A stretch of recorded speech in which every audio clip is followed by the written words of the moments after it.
Hi guys, may ipapakita ko sa inyo. Ito. Galing ng DSWD. First time kong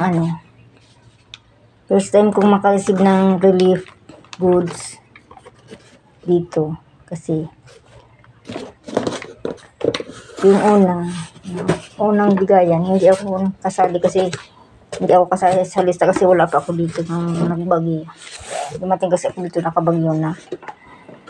So, yan First time kong makareceive ng ganitong relief. Ang laman niya ito, ayan. Tsaka, 10 piraso ito, tapos siguro ito, ewan ko kung ilang kilo tong bigas. Tapos, 4 na pirasong corned beef. Tapos, ayan, may sardinas na 2 pirasong sardinas, tapos 4 na fresh tuna.